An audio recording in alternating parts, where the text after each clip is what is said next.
Assalamualaikum warahmatullahi wabarakatuh. Jumpa lagi dengan saya Ahmad Fikirawan, calon guru penggerak angkatan ke-7 dari Kabupaten Banyuwangi. Pada video kali ini saya akan berbagi aksi nyata modul 3.1, yaitu pengambilan keputusan berbasis nilai-nilai kebajikan sebagai pemimpin. Semoga bermanfaat, selamat menyaksikan. Adapun tujuan khusus dari video kali ini adalah calon guru penggerak dapat mempraktikkan proses pengambilan keputusan, paradigma, prinsip, dan pengujian keputusan di sekolah calon guru penggerak. Deskripsi singkat kasus yang terjadi.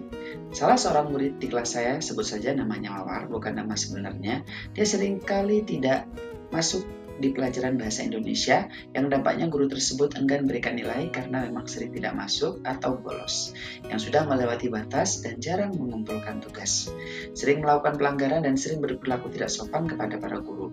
Sudah berkali-kali dipanggil ke ruang BK untuk diberikan pembinaan, namun masih belum juga mengalami perubahan.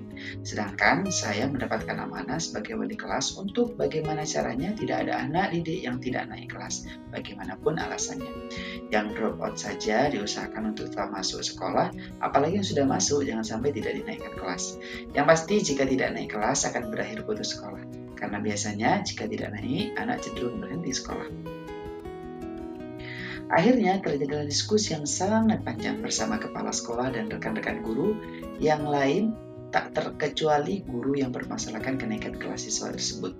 Dan saya sebagai wali kelas tetap harus memperjuangkan anak didik saya agar bisa melalui hal tersebut, serta bisa naik kelas seperti yang lain, meskipun saya harus mendampingi sendiri secara individu untuk mendampingi yang bersangkutan dalam menyelesaikan hutang tugasnya, serta memberikan pendampingan pada siswi tersebut agar tidak putus sekolah karena tidak naik kelas.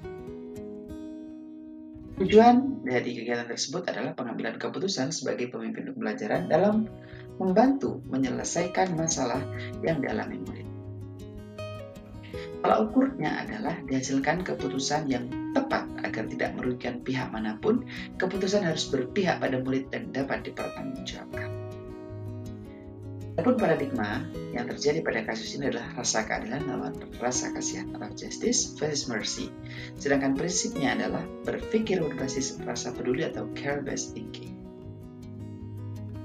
Seperti yang kita ketahui, ada 9 langkah pengambilan dan pengujian keputusan. Di sini yang pertama, apa nilai-nilai saling bertentangan dalam studi kasus tersebut, siapa yang terlibat dalam situasi tersebut, apa fakta-fakta yang relevan dalam situasi tersebut. Mari kita lakukan pengujian benar atau salah. Apakah ada aspek pelanggaran hukum dalam situasi tersebut, apakah ada pelanggaran peraturan kode etik profesi dalam kasus tersebut, atau berdasarkan perasaan dan intuisi, apakah ada yang salah dalam situasi ini. Selanjutnya, apa yang Anda rasakan apabila keputusan Anda dipublikasikan di media elektronik atau uji publikasi. Selanjutnya, kira-kira apa keputusan yang akan diambil oleh panutan atau idola dalam situasi ini. Dan selanjutnya, jika situasinya adalah situasi dilema etika, paradigma mana yang terjadi pada situasi tersebut. Dan dari 3 prinsip penyelesaian dilema, prinsip mana yang akan dipakai, serta apakah ada sebuah penyelesaian yang kreatif dan tidak terpikir sebelumnya untuk menyelesaikan masalah ini. Serta apa keputusan yang akan Anda ambil, dan coba lihat lagi keputusan dan refleksikan. Kita mulai yang pertama. Apa nilai-nilai yang saling bertentangan dalam studi kasus tersebut, yaitu nilai kejujuran lawan nilai kasih sayang. Selanjutnya, siapa yang terlibat dalam situasi tersebut? Jawabannya yang terlibat adalah saya sebagai wali kelas, rekan guru lain yang mengampel-mampel yang punya masalah dengan murid, serta kepala sekolah, dan yang pasti murid saya sendiri. Selanjutnya, apa fakta yang relevan dengan situasi tersebut?